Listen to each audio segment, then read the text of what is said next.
بسم الله. الحمد لله رب العالمين، والصلاة والسلام على نبينا محمد وعلى آله وصحبه وسلم. أما بعد، السلام عليكم ورحمة الله وبركاته. لمن ولا ليال سود وهذا قلبت يا محاضرة إني أهيد كضي أخلاق النبي محمد صلى الله عليه وسلم، وموضوع عاد ونكسن أو كهذا يا حبيب كأن صلى الله عليه وسلم. إن شاء الله شيخ ينقى ذلك دونه أيضا أنه كدول إنه آيات القرآن كإلهي وإنك لعلى خلق عظيم. وإن شاء الله شيخ إنه قد صالين إياه وحي إنه كقد ينكرنا يمارك عالم كهذا اللي تشوفه وحلال يا حرام بدت كل سوق الصي سنة دي مارتي وحنا سنة هني بدعدي بالسكو دري سيابها لوجا بدبادي كره وأخلاق النبي صلى الله عليه وسلم لوجود ينكر وشيخ إنه قاعد دقيقة برنامج كان روح نقول فرطن دقيقة سوتشيدين 15 دقيقة سؤال جواب 5 دقيقة دعاء إن شاء الله يجوناند. شيخا كسر دوين يا فليتفضل مشكورا ومأجورا بإذن الله. بسم الله الرحمن الرحيم. الحمد لله وحده صدق وعده ونصر عبده وأعز جنده وهزم الأحزاب وحده. أحمده حمدا يليق لجلال وجهه وعظيم سلطانه، يفعل ما يشاء بيده الخير إنه على كل شيء قدير. أما بعد، فإن خير الكلام كلام الله، وخير الهدي هدي محمد صلى الله عليه وسلم، وشر الأمور محدثاتها، وكل محدثة بدعة، وكل بدعة ضلالة، وكل ضلالة في النار. أعاذني الله وإياكم من النار. ثم أما بعد، نسأل الله تبارك وتعالى إنه ينوبر كيه جلسدا يساعدها أن نفضلنه سيدو إنه سهلي هوداس أن نكوض هضليننا إنه سهله طريق إلى الجنة ودخولها بسلام وأمان. isaga ayaa awood ala oo kaliya subhanahu wa ta'ala inoo yasiro. sida sheekh Yaxya uu tilmaamay mawduuca maanta insha Allah ta'ala isla yaraha fiirin doono waa mawduuc ku saabsan min aham al-mawadi' wa mawduucyadii ama qadayaadkii rasuulka sallallahu alayhi wasallam loo soo saaray kuwii ugu muhiimsanaa على لسانه وكير صلى الله عليه وسلم: بعثت لأتمم مكارم الأخلاق. وحال إيسو ساري إن أن يستيره تبعادها كوة دول ونكسن. وفك بني آدم كهدان طبع لهين ونكسن وخلق جي بني آدم ككلن ولا وقف أنجرين ويسيدا إن شاء الله تعالى دول استاجد دونه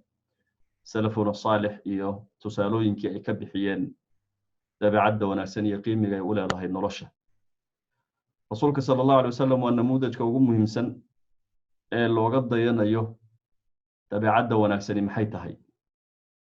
bi abi huwa wa ummi salawatu rabbi wa salamuhu alayhi wuxuu ahaa mithal yahayna ahaan doonaana weligiina ahaan doona looga daydo khuluqa ama tabiicada wanaagsan. qof kasta oo rasuulka Muhammad sallallahu alayhi wasallam ku dayanayana laga doonayo in uu raadiyo dabcigaasi si uu basharka ula noolaado. qofku hadaan uu dabci lahayn wanaagsan wuxuu noqdaa qof kali ah, wuxuu noqdaa qof far muuqan oo ummadoodii ay dhibsato noloshiisa iyo dhimashadiisaba. rasuulka sallallahu alayhi wasallam waa kii kulaha janaazadii soo martay ama mid laga raaxaystay baa mise waa mid raaxaystay, يعني mid laga raaxaystay oo laga nastay dhibkiisii iyo qaxarkiisii miya qofkan la wado mise waa mid loo darsan doono oo lagu raaxaysan jiray. qiimo buu leeyahay qofka bini aadamku, qaab dhaqankiisu muhiimad buu leeyahay la jooga uu basharka la joogayo. sidaa darteed baa diinteena Ilaahay subhanahu wa ta'ala rasuulka inoogu soo dhiibay alayhi salatu wassalaam min ladun aadam ila nabiga Muhammad alayhi salatu wassalaam ay rusushu ihtimaaminayeen ama ay xoogga saarayeen qofka in dabcigiisa wax laga bedelo, qaab dhaqankiisa wax laga bedelo, qaab fikirkiisa wax laga bedelo, qaab dareenkiisa iyo shucuurkiisa wax laga bedelo. sida darteed baa nabigu sallallahu alayhi wasallam wuxuu noqday shuclada ama iftiinka lagu ifsanayo dabciga wanaagsan iyo waxa uu yahay. سيدا إلهي وحليه سبحانه وتعالى وإنك لعلى خلق عظيم رسولك محمد هو waxaad ku taagan tahay ama aad leedahay dabci weyn oo cadiim oo weyn badan oo qiimi badan ayaad leedahay waxay leedahay Safiya bint Huyay radiyallahu ta'ala anha ummul mu'minin ma ra'aytu ahsana khuluqan min rasulillahi sallallahu alayhi wasallam ma arag bay tiri qof ka dabci wanaagsan rasuulka Muhammad alayhi salatu wassalam ma an arag bay leedahay qof ka dabci wanaagsan rasuulka Muhammad alayhi salatu wassalam gabadha sida oranaysa inta aan nabiga alayhi salatu wassalam xaaskiisa noqonin oo aanay ku darsamin ummahatul mu'miniin waxay ahayd gabar ka dhalatay reer qiimi badan oo oday qiimi badan uu dhalay dadkii markaa ay ka dhalatay odayga uu ahaa ee yahuudeed nabigu goortuu guursadayna ay leedahay iyadoo guriga ka soo jeeda ee basharkii ay la nooleeyay ay qadarinayeen ay haddana waxay leedahay qof rasuulka Muhammad alayhi salatu wassalam ka tabci wanaagsan ma arag wayna ku run sheegtayo خلقك إلهي أبو ريعد كطبع وناكس الرسول كاللقى هلما عليه الصلاة والسلام أحسن خلق وخلق في خلق الله عز وجل يعني الضبعات إيو ماركسا إيا أهان شبا إيا أبو ربا كي أقوقين بقبضنا يقوه ناكسنا أبو نغض رسولك عليه الصلاة والسلام زانتك في الخلق العظيم شمال يغرى بهن ويولع الكرماء فإذا سخوت بلغت بالجود المدى وفعلت ما لا تفعل الأنواء وإذا عفوت فقادرا ومقدرا لا يستهين بعفوك الجهال وإذا رحمت فأنت أم أو أب هذان في الدنيا هما الرحماء وإذا غضبت فإنما هي غضبة في الحب لا ضغن ولا بغضاء قصيدة داريدة صاحبنا الشوقي وماركي سايو كجهدي بأبيات كمد أهبي أحي يعني وليه waxa ku qurxiyay dabeecadtii ugu weynayd shamaailkeedii iyo qaababkeedii ba ku qurxiyay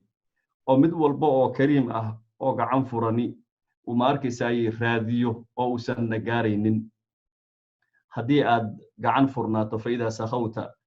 balagta bil juud al mada hadii aad gacan furnaato oo aad wax bixin damacdo يعني وحبحنت بوسكيدي قدام بيسات قارتا وفعلت ما لا تفعل الأنواء واحد سميسا وحان خلقه سمين كريم يا أبي هو وأمي صلاة ربي وسلام عليه يعني خلقيسا أما طبعيسا لأنه لانشاها خلقك بني آدم كولنه ليهي إيو سيدا أي ماركيسا وغوها ريسيهين عليه الصلاة والسلام إيو سيدا ماركيسا أولا تعاملي جانب والبادات كفيريسو وحوها النبي عليه الصلاة والسلام مثال يحتذى به haddii uu cafinayo wuxuu cafinayay cafin qofka jaahilka ahi uu ku kadsoomo qofka faqiiha iyo fatinka ahina uu fahmo qadarka rasuulku leeyahay sallallahu alayhi wasallam wuxuu ahaa nabigu alayhi salatu wasalaam hadduu naxariisanayo naxariis ka weyn badan midda aabe iyo hooyo ay u naxariistaan ubadka ay dhalaan oo labadaasi oo la isku waafaqsan yahay basharka adduunka kuwa ugu naxariis badan inay yihiin marka ay laga hadlayo ubadkooda iyo waalid waxa ay marka mas'uulka ka yihiin laga hadlayo بل وحليه ابن كثير رحمة الله عليه يعني مركا إلى هذا عائشة رضي الله تعالى عنها كان خلقه القرآن النبي عليه الصلاة والسلام ضبعي يسوه وها قرآن كوها قرآن كطبيعين قرآن كجديد توسين قرآن كأياف يعني صورين يقاب ودقن كيسوية هي أيوه حليه ابن كثير أيضا يعني مركو وفسره وإنك على خلق عظيم وتصالها عائشة وصوق أعظني أيوه حليه صار امتثال القرآن أمرا يعني وحو هذا مد قرآنك وهو جانسان حاجة أمرك ونهيا يربيده سجية له بونقطي يعني واحد نفتيسا كمد أهبه ونقطي إنه وهو جانسمو قرآنك أمرك سئيو وحو قرآنك كربيو سجية ونقطي يعني وحو بكو أبوريه أو كلي نقطيو أمرك بقرآنك بحين يبقى وسوي كسوري سيه يضبع عبه النقطي فمهما أمره القرآن وح الله لي وحي قرآنك أمره فعله سميني عليه الصلاة والسلام ومهما نهاه عنه وح الله في القرآن كربنا تركه كتجيب لي هذا ما جبله الله عليه من الخلق العظيم ووحي إلهي وكو أبو ريء وطبيعد ونكسنده من الحياء والكرم والشجاعة والصفح والحلم وكل خلق جميل وإلهي أوسيه ويب لي سبحانه وتعالى عطاء ابن عطاء ابن أبي رواح عليه قلت لعبد الله بن عمر عبد الله بن عمرو أن إراد أيام وحنكوي ربيري أخبرني عن صفة رسول الله صلى الله عليه وسلم وحد يقور أنت رسولك على مديه سيقور في التوراة الوشاقي قال وحي أجل هابو وكاقور والله إنه لموصوف في التوراة ولا في رسول صلى الله عليه وسلم ولا قلت المامي توراة ولا قلت تحت المامي بصفته في القرآن ولا قلت تحت المامي قابك قرآن كاللو قلت المامي با توراة لو قلت المامي يا أيها النبي بالي النبي إنا أرسلناك شاهدا ومبشرا ونذيرا waxaan ku dirnay adigoo amid marxaati ka ah waxa markaa jooga iyo wixii markaa ka tagay umadihii ka horeeyo dhan ku marxaati furaya mubashir ah oo u bishaaraynaya cidii ku raacda jannatul firdaws ugu bishaaraynaya nadiir oo digaya cidii diida cadaab saqara uga digaya ayaa tahay buu leeyahay ilaahi subhanahu wa ta'ala wa hifzan lil ummiyiin wa tahay buu leeyahay kuwa ummiyiinta ah aan waxba akhrininna xirzi baad u tahay oo ma arkaysaa ay ku gabaadaan anta abdi wa rasuli سميتك المتوكل لا فض ولا غليظ ولا صخاب في الأسواق مد أذق مد ما أركساي قلبي أذق ما أنكادجن مد قيلية أو أسواق ذا كده قيلية كمان دجن ولا يدفع بالسيئة السيئة مد حمان تحمان وجود جواب كمان دجن ولكن يعفو ويغفر مد دم مد أضافه قفك يعني دبك وحمان توجي إسكت دايو عفية باتهاي ولن يقبضه الله حتى يقيم به الملة الأوجاء إلهي إنه أوفسنين إلا دين تلقلوعي لوعي ياري ددكو أي ماركساي وحا الربان يكون درسدان إلا توسيو بأن يقولوا لا إله إلا الله إلا إلهدان ويفتح بها أعينا إلهي ونمكا وكفر رسول كاسي إن عميا اندحرا أعينا عميا اندحرا وآذانا صما لقد بولا وقلوبا غلفا قلبيا لقفلي انتاب إلا لقفو إذا سيدة إمام البخاري كسو قولنا نكاس مالة تابعي عطاء الإله رضي الله تعالى عنه أخلاق ذا سيدا ميلو ورب إله سبحانه وتعالى رسولك محمد وقلت المامي عليه الصلاة والسلام محيط حي قفك مسلم كاسب بوسكيبي أفرد ذا وقو أخ الكريم وأخت الكريمة تبع عد ونفسني ووحي إله سبحانه وتعالى وقيبيه ويان مر هدي مركا إلهي وقيبين يا سبحانه وتعالى كما يحكتو إلا إن أدبر ويان هدي بلغي إلهي بقيبين يا sida irsaaqda u baryotamayso oo irsaaqda ugu markayay lagdamayso in ilaahay uu irsaaq barakaysan ku siiyo ayay idan laga maarmaantay bidalika wuxuu leeyahay rasuulka sallallahu alayhi wasallam in hadhihi al-akhlaq min Allah ta'ala dabeecadaha kani ilaahay bay ka ahaadeen inta la soo sheegay kuweeda wanaagsan ee dulqaad iyo markayay sabir iyo qalbi weynaan iyo hadii alla ku samogalahay tahammul iyo ونحرسشو iyo waxyaabahaas oo idin loo wanaagsan oo basharku u jecel yahay ee bani aadamku hareerahaaga uu isugu imanayo min Allah tabaaraka wa ta'ala way buu nabiga kaleey salaatu wasalaam faman arada Allah bihi khayran qofku ilaahay wanaag la doolo manahahu khuluqan hasana wuxuu ilaahay uu siiyaa dabeecad wanaagsan buu ilaahay siiyaa subhanahu wa ta'ala qofku ilaahay khayr la doono dabeecad wanaagsan buu siiyaa u fiirso yani ilaahay maal haduu ku siiyo ama awlaadku ugu farqiyo ama uu ma arkaysaa ma ahi wali ma aadan gaarin شيء وناكسنا إلهي وكل دوني أدوني آخرك وفعلها خلق وناكسن هدادا هلين أنت أدها شيء وكلا إذلي وحي كوفا إذينا من كوكر لنها الملا وحلال عائشة رضي الله تعالى عنها كان صلى الله عليه وسلم يقول نبي قلت أهمية هذا اللهم كما أحسنت خلقي فأحسن خلقي إله السيدة أد أونا جسي أبور كيغا أد إيقر حسي كان جميلا صلوات ربي وسلامه عليه النور يتلألأ من وجهه صلوات ربي وسلامه عليه إيشو إني قبضته أو أي كبو حسته ويكوات كي كوي جعل رسولك عليه الصلاة والسلام نور كيسا أي إنه هذا الدبولي عليه الصلاة ربي وسلامه وروح ذا إلهي أوسي سبحانه وتعالى مركز وفليه وحلا ذا عائشة رضي الله تعالى عنها رسولك أورنجري عليه الصلاة والسلام إله السيدة أبور كي أقر حسي تبع عد إذن الله أقر حي سيدة إمام أحمد بكوسو قورني الروايات دتك سو أي حوق ليجين أو أي قميجين وحكوا له هي أبو هريرة رضي الله تعالى عنه وأرضاه وحورجل النبي صلى الله عليه وسلم اللهم إني أعوذ بك من الشقاق والنفاق وسوء الأخلاق إله وحن كابر كامل جنجلية أعوذ بك من الشقاق دول درسك كامل جنجلية جوج يعني في القسنانتا إيو إن أن بقف لك كالعررية إن أن ما أركز يدور قل هذا أو يسوع دوام وايو والنفاق من إله كامل جنجلية إن أن منافق هذا لما وجيل عن وسوء الأخلاق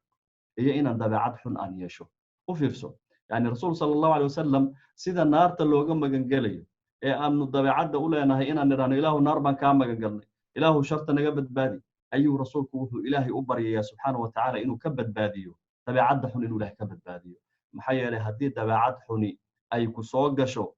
yani barnaamijkaaga oo idil waa baaba'ay xasanaadkaaga oo idil way gurmeen adigoo idil sifir calaa sifir baad noqonaysaa lidaalika ayuu wuxuu leeyahay nabiga sala allahu alayh wasalam maadaama ay sidaasi dabeecaddu u tahay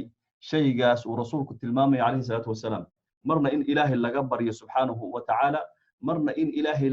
laga magan galo cagsigeeda ayuu haddana wuxuu tilmaamayaa muhiimadda ay leedahay yani dabeecadda wanaagsan ay leedahay ay sidaas wuxuu leeyahay abi umamata albahili radiyallahu anhu ardaa rasuulka sallallahu alayhi wasallam baa wuxuu yidhi ana zaciimun waxaan u ballan qaadayaa bibeytin fii rabad aljanna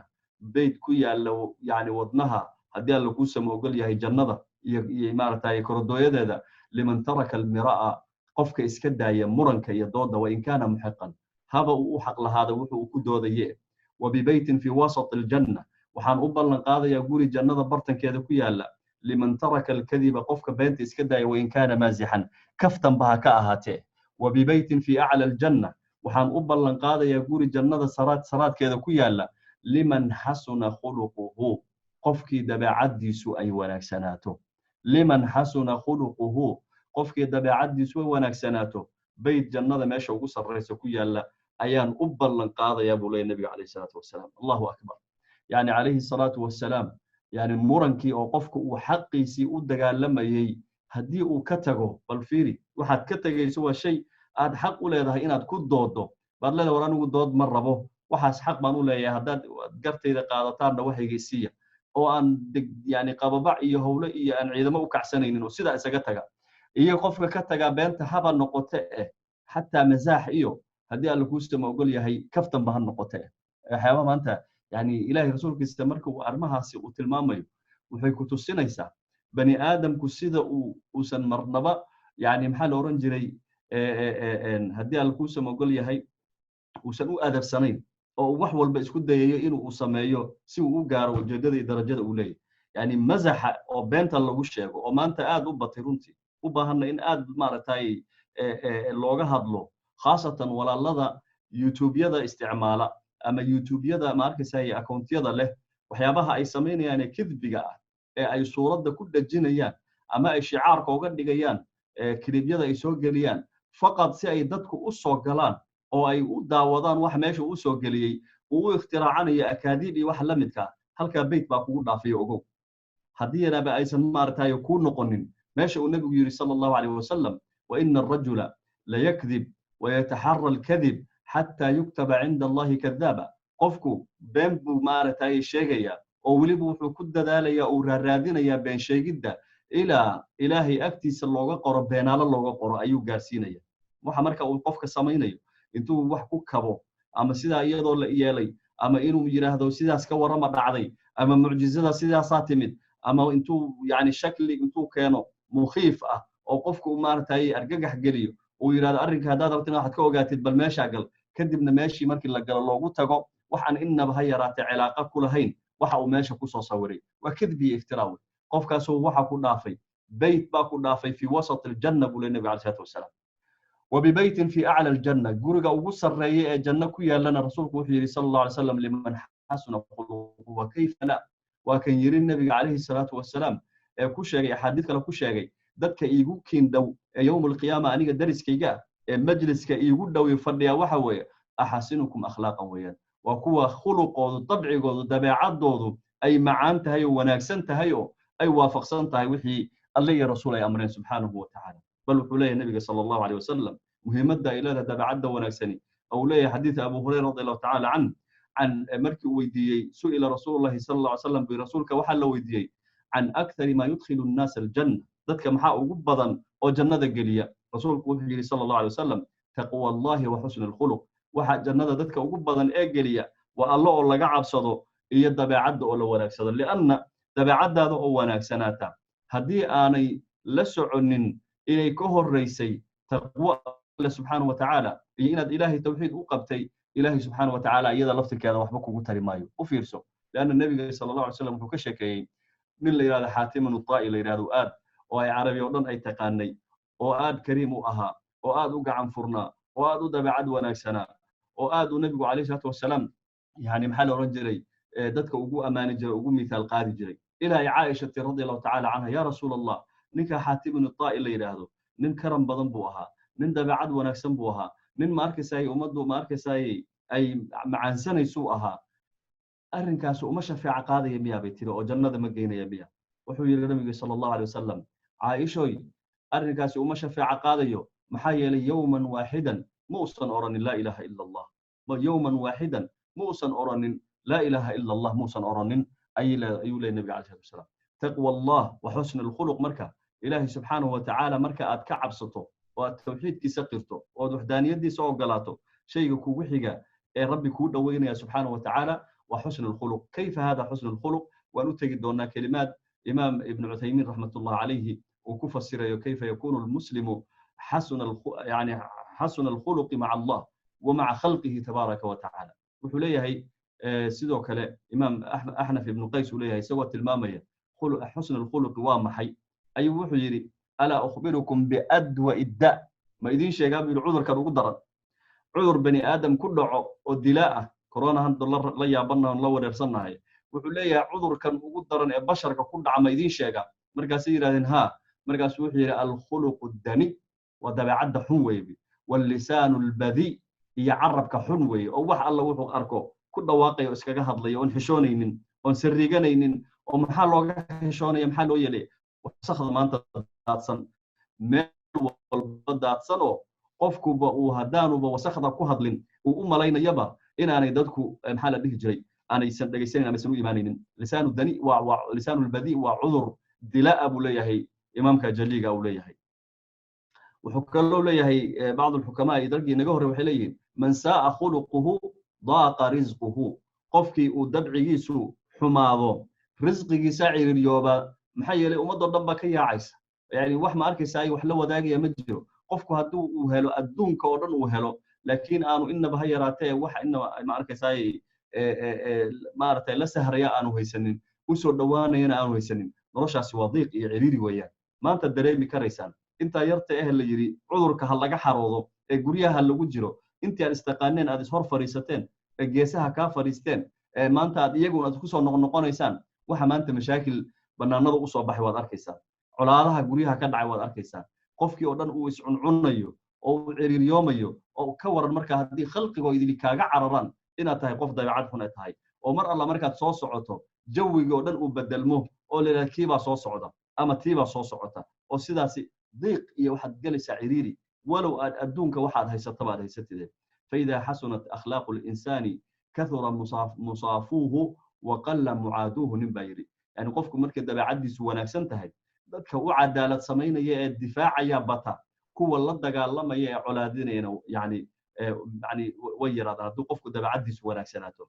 fatasahalat alayhi al-umur as-si'ab marka waxa u sahlanaata umurta kuweeda culculus walaanat lahu al-qulub al-ghidab qulubti hatta u caraysnayd way u jilcdaa oo way ka maartay haybaysataa marka uu qofku yahay qof dabacad wanaagsan bal imam al-junayd wuxuu leeyahay laan yashabani fasiqun hasan al-khuluq inuu ila saaxibo oo wada ila maro ila fariisto ila socdo min faasiq ah yani dambiila oo xumaan falow ah laakiin dabci wanaagsan ayaa ahabbu ilayya ayaan ka jeclahay min an yashabani qari'un sayyi'ul khuluq inuu ila saaxibo ama uu ila fariisto agteeda uu joogo mid wax akhriyo oo dabcigiisu uu xun yahay bal wuxuu yiri imaamkaasi arba'un tarfa'u al-'abda ila a'la ad-darajat afar shay qofka adoonka ihi korbay darajaadka sarsaray geysaa وإن قل عمله وعلمه هبا يراده وحقبتك عملك وسمينيه iyo cilmigiisu haba yaraadeen wuxuu yiri marka afarta uu ku tilmaamay الحلم والتواضع والسخاء وحسن الخلق حلم dul qaadasho التواضع naftaada oo aad yarayso والسخاء naftaada wax allaale wixii naftaadu hanan karto oo aad gacan furnaato وحسن الخلق oo saddexduba ay soo galayaan afartaasu qofka darajaadka sarsare dunya wa ukhra bay gaarsiiyaan maxaa looga jeedaa xusnul khuluq waa maxay xusnul khuluq marka nabiga inoo sheegay wuxuu leeyahay sallallahu alayhi wasallam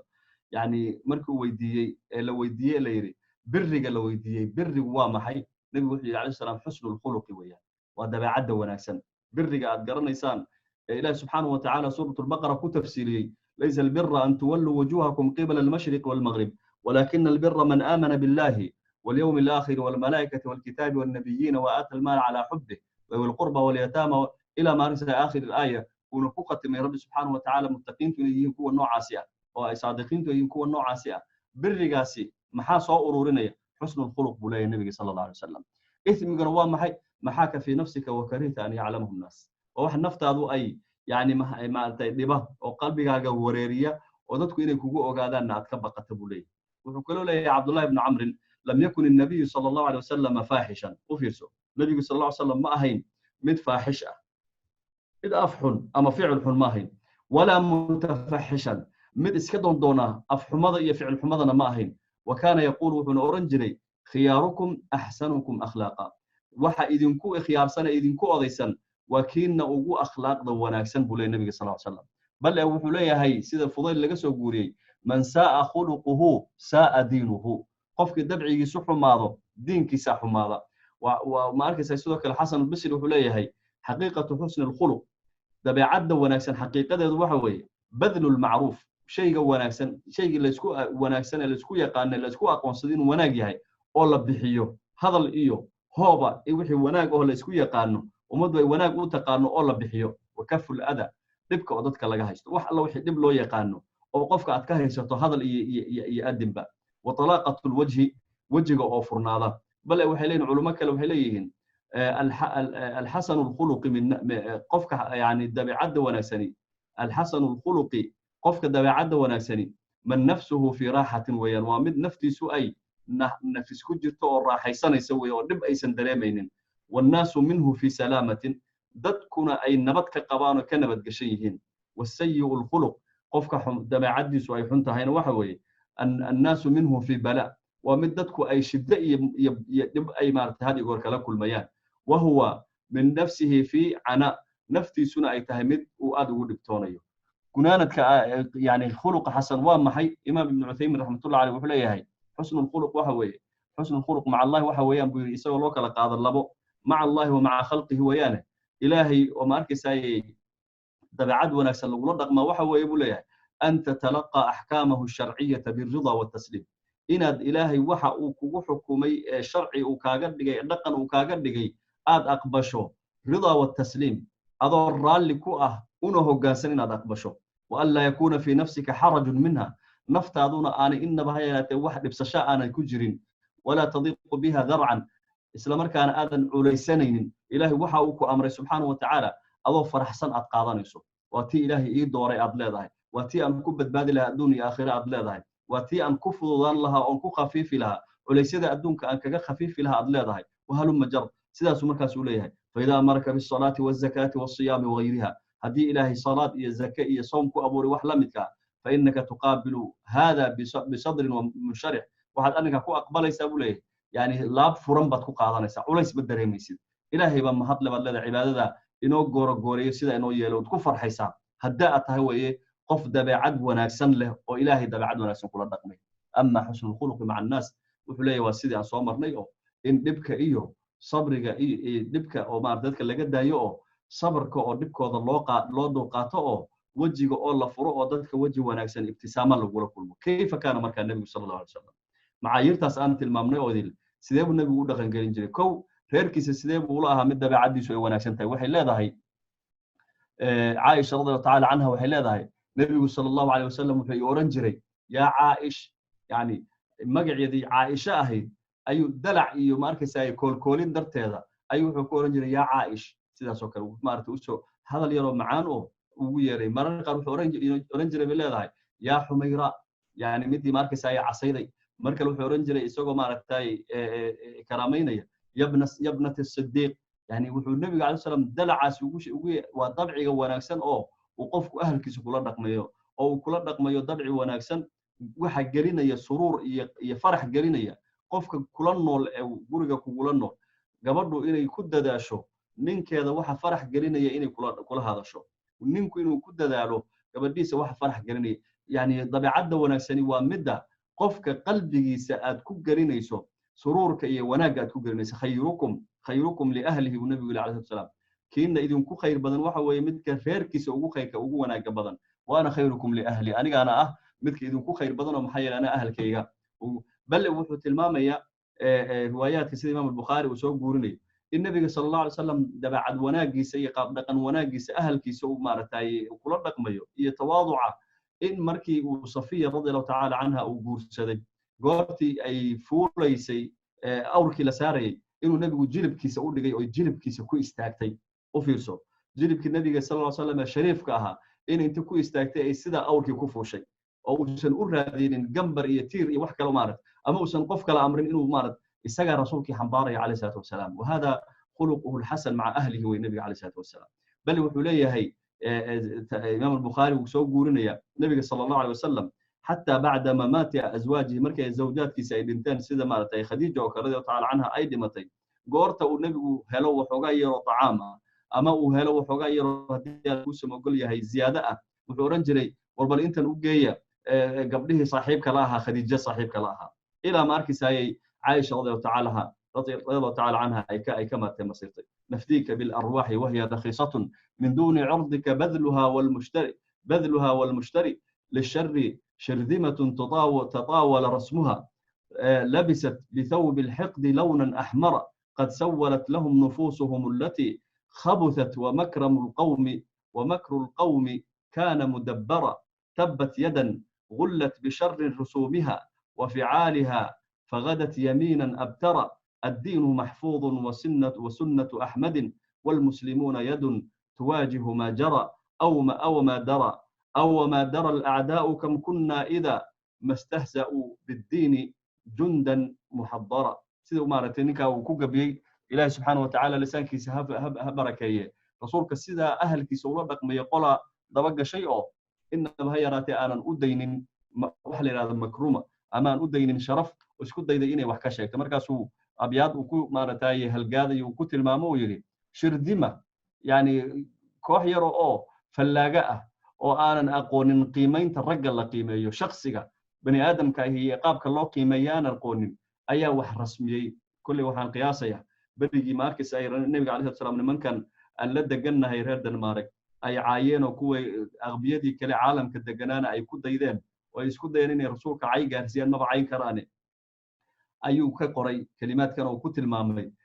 مركز تو رسولك سيدا معنا أد وحكا شيكتان أنه وحنا هنقول جندي يعيدا دياره كفر أحسن لأنه وح الله لوحي قف بني آدم بكر قاضي أي رسول صلى الله عليه وسلم ينوسو مارتاي جود بي أو وليبا وماركس أي فعليا وماركس أو سمي عدالة وكل رقميو أهل كيسيو قرابدي سيو عد الله لي عدي كفو أي مارت النبي صلى الله عليه وسلم كان عادلا يعني من الخلق الحسن ورسولك الله قد دين عليه السلام أي تاي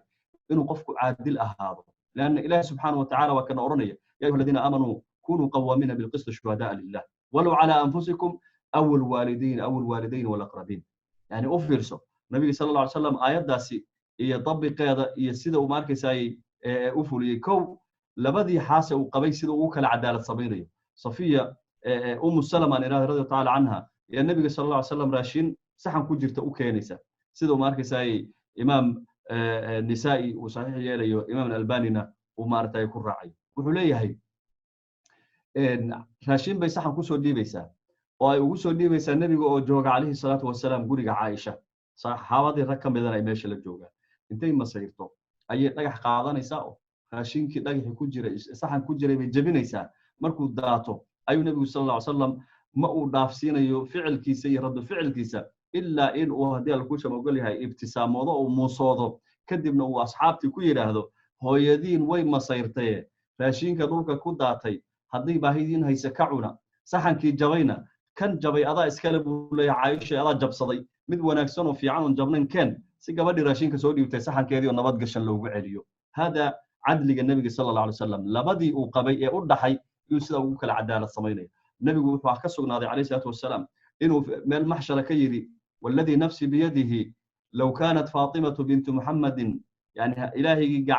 قعنتي سوء النفط إذا كجرتان كل دارتي قفك وحاضي هذي فاطمة بنت محمد أهان لهي لقطعت يدها قعنتي ولا قوين لها بولي النبي عليه الصلاة والسلام فاطمة إن محمد هذي أهان لهي قفك وحاضي ما أنت وقفك لو لقى قوي حتى لقى قاضن لي هي قبل فاطمة هذي نقول لهي قعنتي ولا قوين لها بولي النبي عليه الصلاة والسلام مرجع سامان قفك مسلم كشيغانية weliba sheeganaya inuu dabeecad wanaagsan yahay weliba sheeganaya inuu qabiiladan oday u yahay ayaad maanta ku kari la'dahay oo lagu kari karaynin in la yiraahdo war khalqiga ilaahay u cadaalad samee walow kaana dal qurba haba ahaadee kii qaraabada ku ahaaba ha ahaadee oo maanta oo dhan uu markaysaa u raadinayo inuu kii uu markaa uu jeclaana uu bixiyo uu isku dayayo kii ka soo horjeedayna uu isku dayayo inuu xukunka nabiga sallallahu alayhi wasallam akhlaaqdan kaga dayanayna waxa weeye sideen u hadlaynaa qaabkeen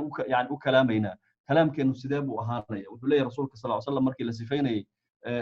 sifadiisa ay tilmaamaysa Aisha radhiyallahu ta'ala anha nabigu ma ahayn sallallahu alayhi wasallam yusridu sardakum hada mid hadalka sidaan oo kale idinku u hadlaysaan mid u hadlaya ma walakin kana yatakallamu bikalamin bayyin wuxuu ahaa mid hadal mafhuum oo cad oo waadixa ku hadla buu ahaa faslin isla markaana kala saaran yaxfaduhu man jalasa ilayhi uu xifdin karo qofkii ag fariista uu xifdin karo wuxuu ahaa nabiga sallallahu alayhi wasallam mid aan markaysaa marnaba ka hadlin wax aan markaysaa isaga khusaynin oo sheekada hadii ay garab socoto agtiisa hadaan wax ku lahayn ama dan uusan ka lahayn aanu ku darsan jirin nabigu sallallahu alayhi wasallam akhlaaqda nabiga aan kaga dayanayna alayhi salatu wasallam waxa way sidee buu la dhaqmi jiray atfaasha iyo dadka da'da yar ee qofka ka yar maadaama uu nabigu yiri sallallahu alayhi wasallam qofka inaga yari qofka aan u naxariisanin naga mid maaha qofka naga weyni qofka aanan karaamaynin oo sharfin naga mid maahan xadiistii nabigu uu sheegay kamid ah alayhi salatu wasallam qofka inaga yari sidee buu rasuulku ula dhaqmay alayhi salatu wasallam sidee buu hadii alla ku samo ogol yahay aan ma arkaysaa uga dayanayna iyo muxuu sameyn jiray wuxuu leeyahay Anas ibn Malik radhiyallahu ta'ala anhu ardaahu nabigu wuxuu ahaa sallallahu alayhi wasallam yasma'u bukaa as-sabi wuxuu maqlayay salaada markuu ku jiro ilmo yaro ooyaya ayuu maqlayay fayusra fi salaati markaasuu dadajinaya salaati makhafata an taftatina umma inay islaantii dhashay ee salaada ku jirtay ay yara waswaasto isagoo ka baqaya ayuu salaada dadajinayay nabiga sallallahu alayhi wasallam ilmo yaro ooyaya ayuu salaadiisi u gaabinayay alayhi salatu rabbi wa salaamu wuxuu kaloo leeyahay وكان صلى الله عليه وسلم يحمل ابنته أمامة بنت زينب وحنباري النبي صلى الله عليه وسلم كبدي أي شيء كبدي زينب أهين يسوى ذلك تجينا وهو يصلي بالناس إذا قام حملها وإذا سجد وضعها وجاء الحسن والحسين سيدو كلا هديو سجودين ودقي هديو كعين وقاضي نحريستا أمانتي وأطفاش معروفة والنبي كل رقم عليه الصلاة والسلام الحسن والحسين oo labadii ilmood maartay awowga u ahaa Fatima ay dhashay Ali radhiyallahu ta'ala anha u dhalay ay wuxuu kala ka warinaya uu leeyahay ka soo guurinayaan ragii maartay soo guurinay taariikhda ay leeyihiin asagoo nabigu sallallahu alayhi wasallam khudbaynaya oo minbarka ka saaran ayuu wuxuu arkay labadiiyo soo socda oo marna kufaya marna kacay oo soo socda nabigu minbarkii intuu ka soo degay ayuu soo xambaaray labadoodiba markaas uu minbarkii ku soo laabtay wuxuu yiri aayad buu akhriyay wa'lamu annama amwalukum awladukum fitna wa anna allaha 'indahu ajrun 'azim markaas wuxuu yiri yani ilaahay wuxuu ku leeyahay ayada macnaheedu way tahay ogaada caruurtiina iyo xoolihiinu inay noqon karaan wax idin fidnaynaya ilaahay saagtiisa ajr weyn baa yaala markaas wuxuu yiri waxaan eegay nadartu ila haadayni sabiyayn labadaasi caruur ee soo kufa kacaya oo yamshiyaan fayacsuran kacaya soconaya oo kufaaya falam asbir ma ana ka sabrin waa dul qaadan kari waay hatta qata'tu hadithi wa rafa'tuhuma illa an ma arkaysaa gooyay hadalkaygii oo aan ba soo qaaday oo soo kaxeeyay maca al-khadam يعني أولادي هذي سيدا تهي هذا الكون أحسن نحريست إنها تسيسو يعني وحيابها ما أنت الغريب كإيه دتك مسلم كإيه إنه يقاد وقت ترفعان لبهي قلبات قورتي اللي يميدا لما قلي المها سيدا لما يلا المها كان لما يلا المها حق لما يلا صح تربية النادي خلطني محل رجلي كابرا عن كابرا كسر دحلني إن بهيراتي أنا شريعة الإسلام أنا شقق كلها هين مرنبا وأنا باص نكسر قلين هن هدي أن دول كان نمد oo aan aragnay dad nooc kale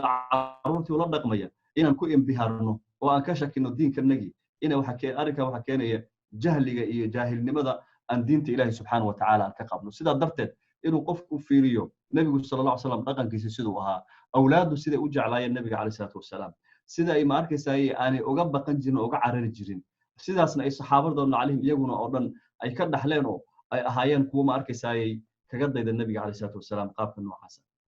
dadka ku shaqeynaya ama khadamka ku ah ama adeegayaasha ku ah iyo inaad kaga dayato nabiga sallallahu alayhi wasallam qaab dhaqankii uu kula dhaqmay ama dabeecadii wanaagsaneed uu kula dhaqmay Anas ibn Malik wuxuu leeyahay radiyallahu ta'ala anhu warda nabiga sallallahu alayhi wasallam wuxuu ahaa ahsanu an-naasi khuluqan dadka kan ugu dabeecad wanaagsan buu ahaa maalin buu wuxuu ii diray buu yiri arin uu lahaa dan uu lahaa buu ii diray markaasaan waxaan ma aadayo dantii anigoo laakiin gudaha ka i'tiqaadsan in aan rasuulku meeshuu ii diray aan tago kadib baan baxay buu yiri anoo si gunuunacay ilmo yar oo iska taqaana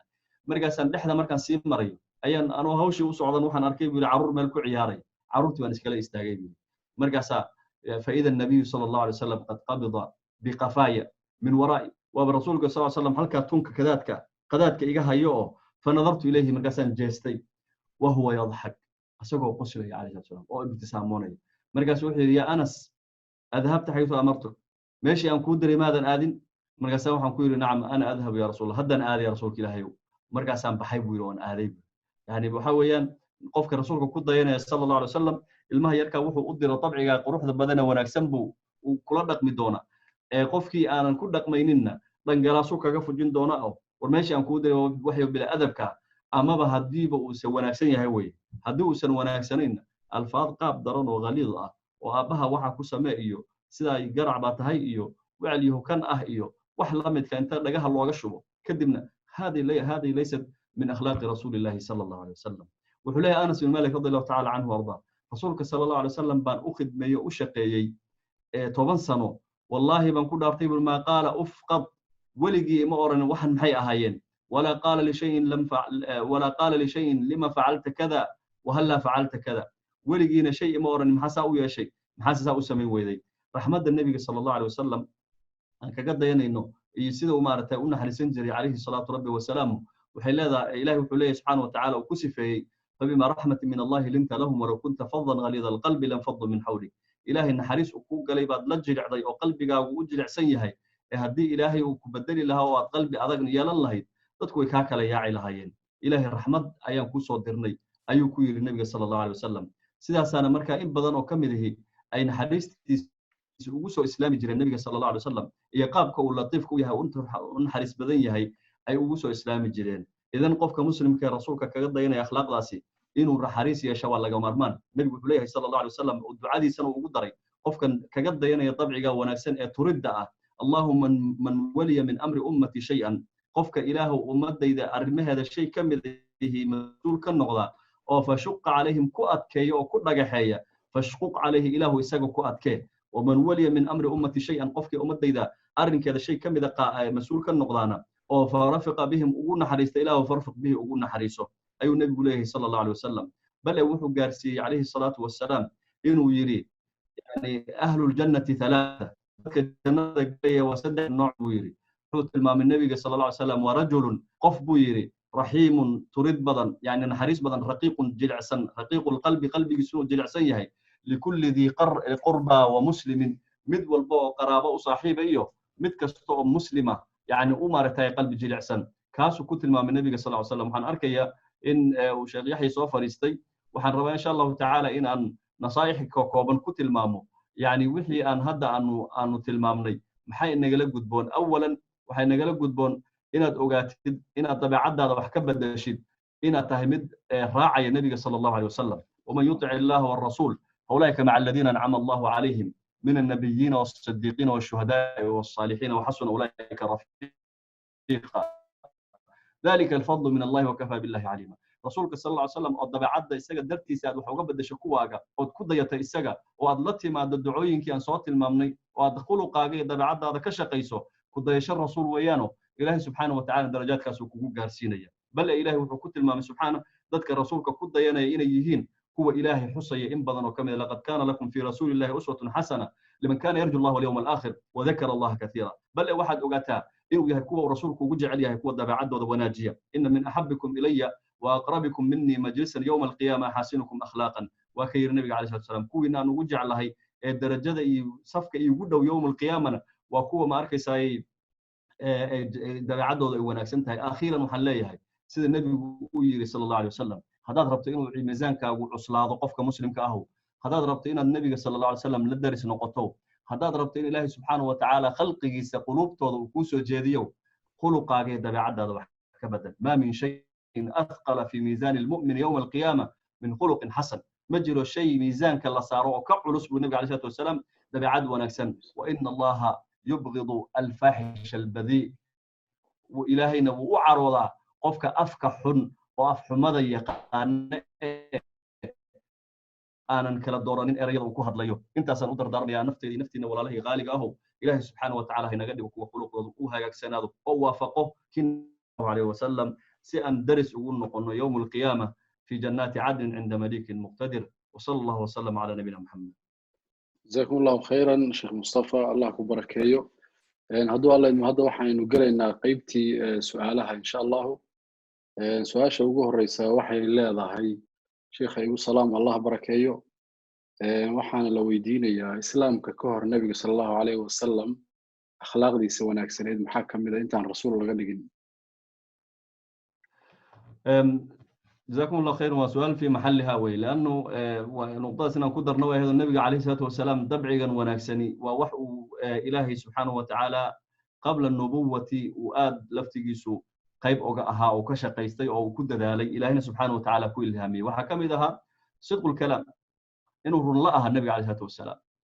وحكم إذا أمانة إنه النبي أمينها عليه الصلاة والسلام وحكم إذا دبعدي وناكسنا النبي وإنت النبي دقدقين mid bulshada wax tarabo ahaa nabiga calaysha wasalaam oo aanan ma arkaysaa ahayn qof kaligii iska noolo kamid ah bulshada iyo qofka waati marka sidii ay khadiija radhiyallahu ta'ala anha markii waxyigu ku bilowday ee uu baqday nabiga calaysha wasalaam hadii alla ku samogal yahay uu maleeyay in balaayo iyo shar lala maagay waxyaabihii ay ku dajisay khadiija waxa kamid ahayd inay tiri ilaahay kuma hoojinayo subhanahu wa ta'ala mana ku dagayo mana ku baabiinay maxay yeelay qofka wanaagsan baatay waxyaabihii ku amaantay waxay ahayd inaad rulnow tahay inaad waxa culays ka qaado inaad midka faqiirka ah hoyiso in waxa la laayahay ee basharku aysan gaari karin aad raadiso qofkii aad ficil waxa nabiga calaysha salaam dabeecadii uu lahay wanaagsana goortii ilaahay rasuul ka dhigayna iyadoo adiladeedii wadata ayuun buu ilaahay subhanahu wa ta'ala ku sikabay sallallahu alayhi wasallam kana yani dabeecadihiisu dabeecadu waxay ahaayeen misaali ah oo maanta basharku ay baahi weyn u qabaan culimo iyo caamaba. ما شاء الله جزاكم الله خيرا سؤال أنا واحد لا هي سؤال سدح لي لكن ما كلا قد قاضينا إن شاء الله رسولك صلى الله عليه وسلم وبركي دين تلو سودي بيدتك قال هذا سيدي ولا رغبش النبي صلى الله عليه وسلم قال يا إسلام قارتي وأها نبي يا قارتي كهر رسيبة رحيم بو أها وحنا تاينو دليلنا يا عليه الصلاة والسلام إنه غار حرا كحراضه oo fakaro oo walbahaaro marka uu arkay qowmkiisii waxa ay hadii alla ku sameeyo dul fadhiyaan in ilaahay faraj u furo oo waxan ilaahay ka hanuuniyo waxay ahayd shay ka muuqda nabiga calaysha salaam wajigiisa ka muuqda bay ahayd aad buu dhibsan jiray inta nabi laga dhigay goortii nabi laga dhigayna waa kii aan hooyaadi jirin rahmad iyo naxariis uu kula dal wareegi jiray gaal iyo islaamba oo ma arkaysaa uu oran jiray rahmad la isoo leedkiisu saaray baan ahay waxa arrinka aad u sadrinaya qisadii waa qaadi cajiibka ahayd قرط طائف وبحي النبي عليه الصلاة والسلام ودعوة ولا آذي أي صور دقحيين ديد مكلية بقى هنا أوفيرسو يعني وين دقحيين إلهي مدح صديقك كينان مرقاسا إلهي فرصة وحسيي إن وملائك أمره إن ملائك تاسي ماركسا يددكاس دقحيين النبي عليه الصلاة والسلام أي هلاقان وهلاق لوجود الجيو بل وحوريا مدوني ما أنت إن مكان هلاق وحرجينا إن إلهي دبركو يجا ما هو كفكري إن الله دبركودا كسو صارك ولا إله إلا الله دفاع أبو لي النبي عليه الصلاة والسلام قرتي مكة وكسو الله عليه الصلاة والسلام يجو قالا أو دنبيه كقلي أو داوعي أو دباتي أو مكة كساري يسقو أو وليبا أورنا يوم كجعل الله مكة لكن ضد كأن نجساري أيها الدنو حكوي اذهبوا وأنتم مطلقاء اسكت قبل بحا والذين سامح أبو النبي عليه الصلاة والسلام وكوير مكة أيها إذا قفك مؤمن كاهي النبي وكقد دين الرسول صلى الله عليه وسلم قال الإسلام بالرحيم بوها نعم goorta la isugu yimaado meeyadiinta dagaalka la isugu yimaado ninka hubka noo soo qaada ninka damca inuu nafasahaadiyo ninka damca inuu ummadda laayo ninka damca inuu bulshada u maquuniyo gaaliga islaamka u maquuniyo ee mutakabbirka ee jabbaarka ahi gacan adag buu nabigu ku qaban jiray calayhi salaatu wasalaam waa edbin jiray calayhi salaatu wasalaam goorta uu ka guulaystana oo uu ka gacan sareeyana raxmad buu nabigu calayhi salaam u isticmaali jiray waxaana daliilka idinkugu ah nabiga sallallahu alayhi wasallam ninkii Hamza dilay kadibna saxaabiga noqday Wahshi ibn Harb yani markuu nabigu soo hor istaagay calayhi salaatu wasalaam oo yiri la ilaha illa Allah Muhammadur Rasulullah oo og yahay inuu Hamzana dilay calayhi salaatu wasalaam nabigu wuxuu yiri ma ku habboontahay Wahshiyow in aad wajigayga ka fogaato waa xogaa way yara xanuunjinaysaa Hamza ibn Abd al-Muttalib ninkii dilay saasuu tahayna nabiga calayhi salaatu wasalaam saxaabigaas kaliya wajigaaga uu igala yar wareeg buu yiri calayhi salaatu wasalaam ninka Wahshi radiyallahu ta'ala anhu warda waxa la sheegaa siyarada lagu sheegaa waligii nabiga calayhi salaatu wasalaam wajigiisu meel ku aaday musu soo fariisan wa ka dhuuman jiray calayhi salaatu wasalaam yani sidoo u qadaran doonista nabiga calayhi salaatu idan nabigu calayhi salaatu wasalaam rahiim buu ahaa naxariis badan gaalka goorta uu u baahan yahay naxariista mid u naxariista buu ahaa muslimkana dee waaba kaa ilaahay inoo sheegay oo quraanka inoogu sheegay oo inoogu yiri laqad jaakum rasuulun min anfusikum azizun alayhi ma anittum harisun alaykum bil mu'minina raufur rahim qaybta hore oo dhan waa la isla qabaa gaaliga islaam yani way dhibaysaa waxa idin dhibaya ilaahay halaagu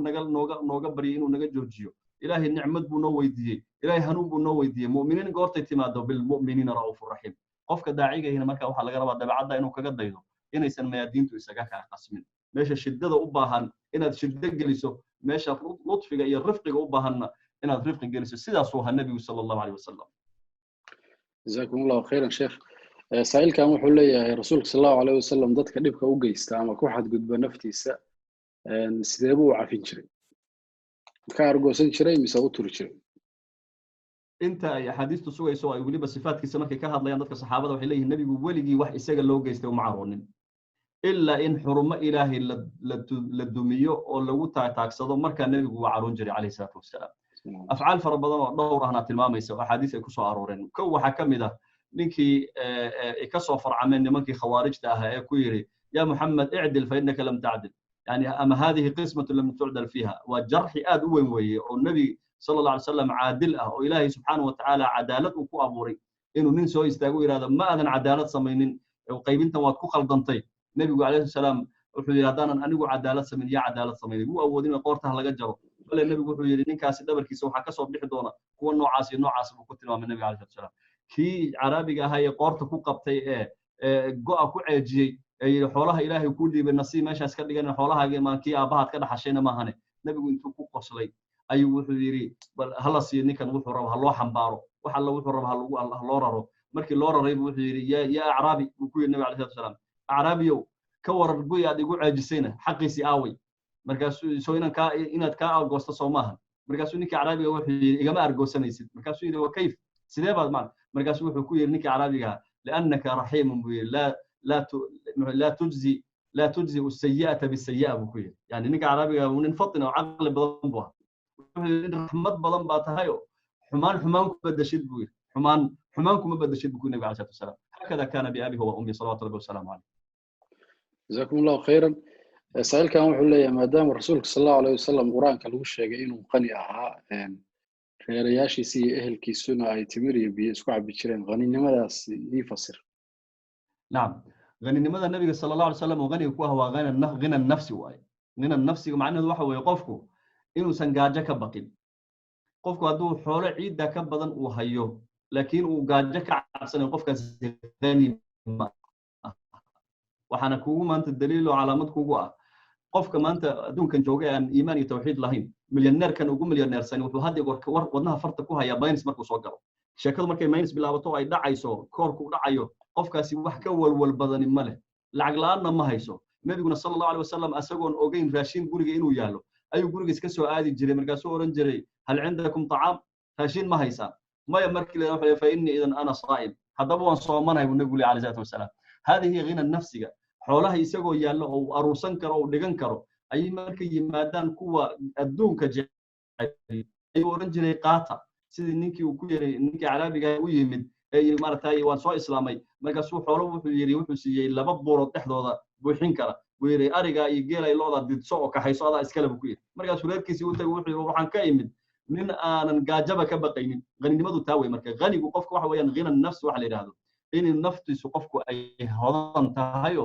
uusan ka baqaynin gaajo kadalika saasayna ka barteen ragii saxaabada alayhi Abdullah ibn Mas'ud waxa laga soo sheegaa uu yiraahdaa yani goorta gabalka u dhaco ayu dadka khadamkiisa wuxuu rajay guriga galo oo wax alla wixii meelaha yaala soo ururiya oo masaakiinta siiya oo markiisa ay qaybiya markii leeyahay berita maxaan cunaynaa wuxuu oran jiray berita hadaan gaarno rabbi bay leedahay afkan jeexay buu leeyahay waa shaqo tageena buu keensanayna waxaan cuni lahayn hada huwa alghina oo nabiga sallallahu alayhi wasallam uu qabay sallallahu alayhi wasallam jazakumullahu khairan saailkan wuxuu leeyahay sidee baan ku noqon karaa qof akhlaaqda nabiga sallallahu alayhi wasallam ku dayda waxaad ku noqon kartaa kow ducadii aan hadda akhrina ducooyinka aan tilmaamnay inaad ku dadaashid allahumma kama hasanta khalqi fa hassin khuluqi ama kama ahsanta khalqi fa ahsin khuluqi inaad tiraahdo ilaahu sidaad qurux ii siisay oo qof bani aadam oo toosan iga dhigtay ii si markiisa ay dabeecad wanaagsan waa kow ducooyinka inaad badiso weeyaan laano khuluqa wanaagsan waa min cindi illaahi tabaaraka wa taala ilaahay baa ku halaalsiinaya marka labo inaad baratid dabciga nabiga sallallahu alayhi wasallam siiradiisa inaad akhrisatid sidoo ahaa inaad maaragtay isku daydid waxa laga yaabaa mar inay kaa katibto laba kaa katibto saddex kaa katibto hadii goor aad ku celceliso oodan daalin isku daydo inaad sidii uu wax u sameeyay goortii ay wax kugu dhacaan oo qof baa kugu xadgudbay nabiga marka lagu xadgudbo muxuu sameyn jiray calayhi salaatu wasalaam in daakiradaada hadii goor ay sida ay maaragtay waa baragtiga sida shaqada maaragtay markaad maanta aad jaamacad soo dhamayso oo aad bugaagtaadii soo qaado shahaado lagu soo siiyo isbitaalka inta lagu geeyay markiiba maqas lagu dhiibay lagu dhihi maayo qofkan dhaawaca jarjar lagu dhihi maayo laakiin waxa lagu daba dhigayaa nin hore u soo jarjari jiray ama u soo qalqali jiray markaas lagu ka fiirso sidoo kale aadna sameynaysaa risaaladii nabiga aad qaadanaysaa calayhi salaatu wasalaam siiradiisa baad fiirinaysaa xaalad kastoo kugu timaadna nabigu wuxuu ka sameyn jiray sidan calayhi salaatu wasalaam ilmaha yaraa guriga kula fadhiya koob shaaha kugula dulkafay ama markaysaa sidii aad rabtay wax u sameyn waay nabigu sidee ka sameyn jiray calayhi salaatu wasalaam ilmaha yarka ama qofka khaadimka ama qofka ku khidmeeyay xaaskaaga waa sidaad rabtay ka weyday ninkaaga waa sidaad rabtay ka weyday nabigu sidee loo dhaqmay calayhi salaatu wasalaam markii xaaladaas oo kale yimaadaan isagoo murugaysan baad aragtay zawjkaagii ama zawjadaadii oo murugaysan baad aragtay si yara qalbi jaban sidaad nabigu yeeli jiray calayhi salaam waa la kaftami jiray calayhi salaatu wasalaam waxbuu ka bedeli jiray jawigoodu uu hagaajin jiray maanta waxba ka khaldam Aisha wuxuu ku oran jiray nabiga sallallahu alayhi wasallam Aisha markaad ii xanaaqsan tahay iyo markaad ii faraxsan tahay waa kala garan jiray buu leeyahay markaas waxay ku tiri yaa rasuul sida ku garan jirtay markaas wuxuu tiri wuxuu yiri nabiga calayhi salaam markaad ii careysan tahay waxaad tiraahdaa wa rabbi ibraahim markaad dhaaranayso ilaahigi ibraahim rabbigu uu ahaa baan ku dhaartay baad tiraahdaa buu macnaheedu marka waa ii xanaaqsan tahay buu fahmayaa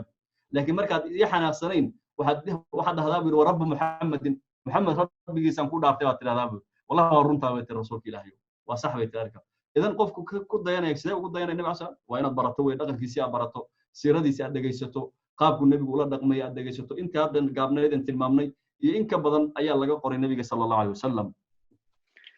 جزاكم الله خيرا شيخ سائلكم waxay leedahay ina gabarta u maleynaya maadaama xaasas uu nabigu sallallahu alayhi wasallam dhahan jiray dumarkuna ay masiiraan marka uu masayro maxay rag uga dayan karaan rasuulka sallallahu alayhi wasallam sidee uu la dhaqmi jiray xaasaskiisa masayray ti hadda tilmaamno kala kamid ah Aisha radhiyallahu ta'ala anha ay masayrtay wuxuu yani uga dayanay waxa weeye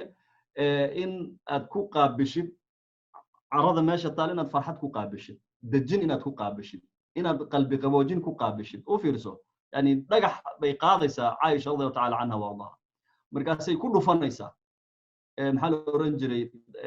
saxan qof kale leeyahay nabigu sallallahu alayhi wasallam mana dagaalamin mana aytamin mana qaylinin kaliya uu warkiisu wuxuu noqday inuu ta isticmaalo dhool la cadeeyo oo yiraahdo raashinka dhulku ku daatay war ninkay dagaajo hayso ka guro oo iska afafufo saxankii la jabiyay inay gabar saxankii qof baa iska lahaay kaaga ala jabsaday keen nabi sallallahu alayhi wasallam in badan oo saas oo kale ay maseerkaas ugu yimid xagga Aisha uu ka yimid radhiyallahu ta'ala anha wardaha nabi sallallahu alayhi wasallam si mubaashar ah oo warwareeg lahayn oo dambiye kale la raadinin ayuu marxaladaas xalinayay taa taagan marka qofka ayba maartay ay u suurta gashay amaba ku talaabsaday ficil ah inuu zawjaadka badiyo waxa loo baahan yahay inuu aad u diraaseeyo laana nabiga sallallahu alayhi wasallam waa suurad xay oo nool weeyaan oo aad ku dhaqmi karto oo ku hagaajin karto marka inaad qaabkii ugu xalliyo aad u xalliso bimaana inaad aqbashid in la qiiroon karo in la masayri karo in markii la masayro waxyaabo aan aqligu aqbali karin lagu sameyn karo inaad la diyaar garowdo in lagu caayi karo in hadii la ku sameeyo lagu xadgudbi karo waxa soo dhaw inaad diyaar u tahay maxaan ka sameeyaa marka inaad markaa noqoto sidii rasuulku u qaabili jiray u qaabisho calayhi salaatu wasalaam annagu saailkan wuxuu leeyahay annagu ku dayana nabiga sallallahu alayhi wasallam ilmaha yar yar sidee baan u bari karnaa akhlaaqda nabiga iyo qaabka uu barbaarin jiray akhlaaqda carruurta yarka sida loogu barbaarinay saxaabadu waxay sameyn jireen radiyallahu ta'ala alayhim waxay jeclaysiin jireen nabiga calayhi salaatu wasalaam nabiga ay uga sheekeyn jireen calayhi salaatu wasalaam way bari jireen suuradiisa ay uga sheekeyn jireen raxmadiisa naxariistiisa uga sheekeyn jireen yani nabiga waxay u suureyn jireen kaanuu inuu hor taagan yahay oo kale ay uga sheekeyn jireen nabiga calayhi salaatu wasalaam markaas uu qofkii ilmihii yaraa wuxuu noqonayaa qof uu aad u fiiriyo oo aad u hanqal taago yiraahdo alla ilaahay qofkaas oo kale sidee baad u noqon kartaa marka in nabiga la baro calayhi salaatu wasalaam awlaadii la baro haddii alla ku samogol yahay siiradiisii la wada akhristo haddii alla ku samogol yahay ficil iyadoo ah loo tusiyo markii aad xataa saas oo kale dhibaato ay timaado oo ilmihii yaraa oo dhibaato sameeyo oo aad rabto inaad dhaqankii nabiga iyo akhlaaqdii nabiga aad kula dhaqanto calayhi salaatu wasalaam inaad u calaamayso oo tiraahdo sidaas hadda aan kugula dhaqmay nabiga kula dhaqmi jiray dadkii dabeecadaas wanaagsan oo nabigu sameyn jiray calayhi salaatu wasalaam looga sheekeeyo awlaadda yani siduu nabigu u dabeecad wanaagsan calayhi salaatu wasalaam oo la jeclaysiiyo siirada nabiga in loo akhriyo carruurta jazakum allahu khayran saailkan marka wuxuu leeyahay insha allah tana ugu dambaysiinayna hadduu alla intaan soo afmeerin rasuulku sallallahu alayhi wasallam dhaqankiisa maalan markii uu dagaal ku guuleysto dadkii dhibi jiray ma ku digan jiray mise waa u turi jiray qaabkee uu la dhaqmi jiray qofkii si xun u galay mar hore laakiin uu markii dambe ka awood batay waa tii aan qayb ka mid aan tilmaamnay nabiga sallallahu alayhi wasallam qofka marba hadiiba uu qabto oo uu maxbuus noqdo oo la soo qabto inta aan ogahay waa laga yaabaa daakirada inay khilaafto qof la soo qabtay oo la hayo nabigu sallallahu alayhi wasallam oo dagaalka lagu soo qabtay aan ahayn qisaskii nimankii cahdiga ka baxay iyaga waxa la midka ah oo uu yiri hal la dilo midaan hadda daakirada ku haya ma jirto waa la adoomin jiray reeraa loo dhiibi jiray kadibna intaasoo axkaama ayuu nabigu ka dejiyey calayhi salaatu wasalaam oo ma arkaysa ay axkaamtii uu ka dejiyey ay ka mid ahayd in xoreynta la xoreeya oo nabigu lagu soo dejiyey calayhi salaatu wasalaam qofka addoonka ahi inay qiimiga ay leedahay haddii alla kuu samogol yahay in maxaa la oran jiray kafaaraadkii qaar lagu maaragtay socodsiiyey inuu gaarsiiyey nabiga calayhi salaatu wasalaam qofkan addoonka ku ihi in haddii aad wax aanan usan munaasab u ahayn aad kula dhaqanto in yowm alqiyaama lagugu qabsanayo nin baa nabiga calayhi salaatu wasalaam waqtigiisii gabar addoon u ahayd buu dharbaaxay markuu dharbaaxay buu nabigu wuxuu u yimid oo nabigu ku yidhi ya rasuulallah maanta gabadhii addoontay ahayd intay wax qalada samaysaan dharbaaxay markaasuu nabigu wuxuu yidhi calayhi salaatu wasalaam dharbaaxadaasi iyo qaladkii ay gashay miisaan baa la saaraya buu maalinta qiyaamaninow haddii dharbaaxadaasi ay u qalanto qaladkii ay gashayna waad badbaaday buu haddii dharbaaxadaadu ay ka zaa'id tahay qaladkii ay gashayna aakhiro war baa ku yaalla buu ninkii intuu argagaxay ya rasuulallah maxaa sameeyaa buu markaasuu yidhi mu'minad ma tahay markaasuu haa buu yidhi markaasuu yidhi xoree buu yidhi marka wax kale ood maanta dembigaagaas isaga dhaqi kartaa ma jiro inaad xoreysa mooyaane sidaasuu nabigu calayhi wasalaam ninkii yani uthala maxaa la oran jiray uu xiray 3 maalmood ku xirnaa masjidkiisa ku xirnaa ee la soo qabtay calayhi salaatu wasalaam uu u tilmaamay iimaankii islaamkii uu diiday haddana uu oranay raashinka bal hala siiyo caanaha loo soo liso hala siiyo 3 maalmood buu nabigu diilay calayhi wasalaam ninkaasi waa nin kaafir ah qabiilo dhan oday u ah oo la soo qabtay maalintii saddexaad buu wuxuu ku yidhi niyow yani intaan kuu bandhigay waa diiday oo weliba hadalku ku jawaabaya hadal aad u maaragtay kibir uu ku jira oo uu leeyahay maxamedo haddaad idishana dee waxaad dishay nin tol ka dhashay tolkaygii baa kuu imaan doono dhiiggoodii soo raadsan doona haddaad isii daysana nin tol ka dhashay baan ahay oo anna maalin baa laga yaaba inaan kusii daayo adduunku waa duwal waa wareegaysa maalin baa laga yaabaa adoo lagu haysta inaan arko kusii daayo haddaad xoolo rabtana sheega buu yidhi intaad rabto waa lagu siinayaa bal aduu nin kuu xiran oo kugu jawaabay war mislaamaysa oo waxaan aan rabo mabda aan rabo ma qaadanaysa oo markuu ku yiraahdo war aniga ma qaadanaya ama idil ama idaa ama iyal nabigu sallallahu alayhi wasallam maalintii saddexaad wuxuu yiri hala sii daayo iska sii daayo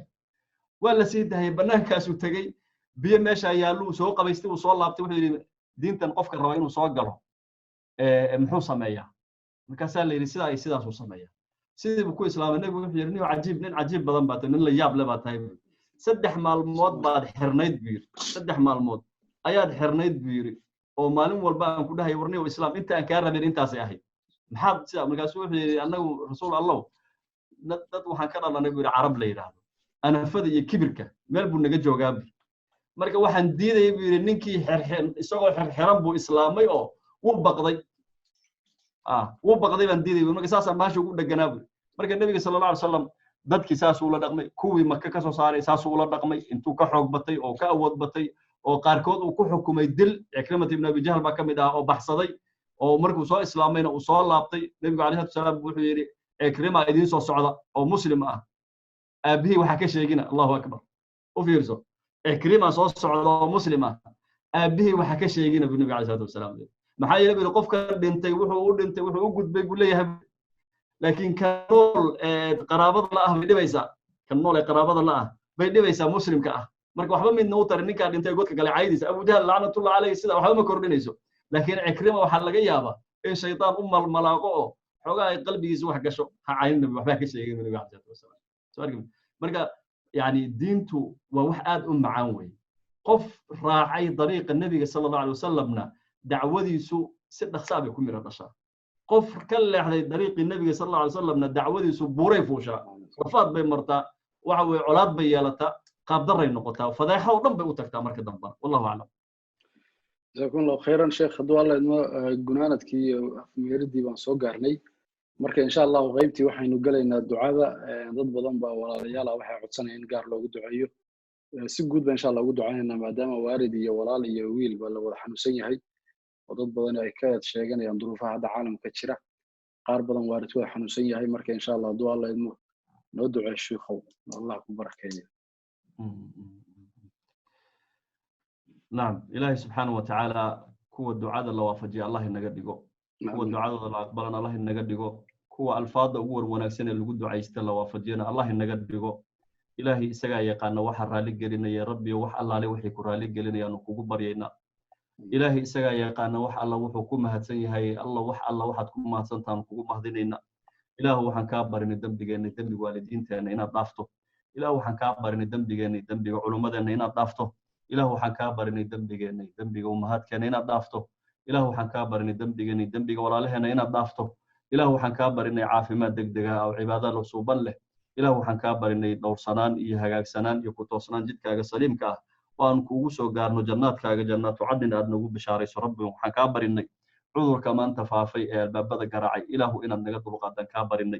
إله وحن كابر إن إنا سيدو سهلا وقدر القادة أنت وكل عينا أدم بدافع وقدرته يا رفع درجات وقدرته أنت وهينا تدق دقة وقع في مادسه إيجانا أد وقد قضوا أد وقبا بيسوح ما يعني هي دم بياليه أدون كأنك كجلن إله وحن كابر إن دور سنان أدون كركي سيء أدون هوستي سيء آخرة كلن كذا إله وحن كابر إن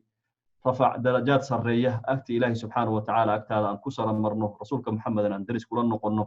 إله أدوم ذي بأنهاي وانكبر إن الله نجا أجيب إله أدوم ذي بأنه وانكبر إن الله نجا أجيب إله أدوم ذي بأنه وانكبر إن الله نجا أجيب إله ظلم بدن بأن نقول عي الله نجا دلقات إله ظلم بدن بأن نقول عي الله نجا دلقات إله كوانا ظلمي هدي أي وناق ليهين وأي خير أي مذيهن إله وناق وذا سدك دجا نوتس إن ده إنه كفر حانا نجاتس إله وهدي خير أيسن لهينا أرض جاي كتا جايهن الله دولك لجو إله هو كبر النية عروق ذا كو استاجي واحد يقدح مرية إله هو كبر النية شرط ذا أمد كقبو إله هو كبر النية ضعفاء أي في الدنيا أوجا كلمة إله هو كبر النية فساد كذا فسق كذا الله يجا كعلي إله هو كبر النية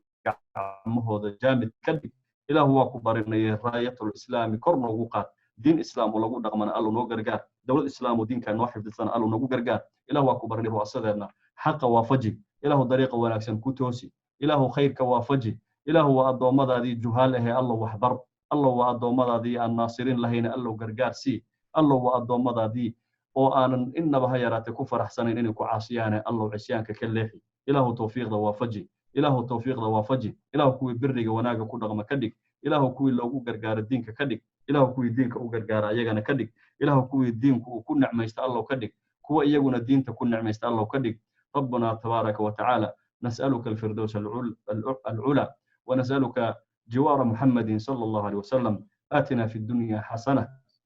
وفي الآخرة حسنة وقنا عذاب النار وصلى الله وسلم على نبينا محمد وعلى آله وصحبه وسلم. جزاكم الله خيرا شيخ الله كبركيه أنه هو يكون كعمل فلا كلمة تيدا ونكسن نبي صلى الله عليه وسلم نكود إذا الله نجديه إن شاء الله دعاء الله مولا لي البرنامج كأني قلبت هلك سنكون في ميرينا شيخ مصطفى أبو روضة دعاء الله إنه واحد شيل دون محاضرة أسبوع صوص صعدة صدق هذا بيش الشناد سيد إسلام كجواد المسلم ده وشرفي محاضرة مجال هذا اللي يراهده ويسوق اللي دون تشنطة قلبنا وقت جاي سويدن أي دنمارك أو كلا مركز إن شاء الله محاضرة ده أصلا الله صعدة السلام عليكم شيخ هذا وعليكم السلام ورحمة الله سبحانك اللهم وبحمدك أشهد أن لا إله إلا أنت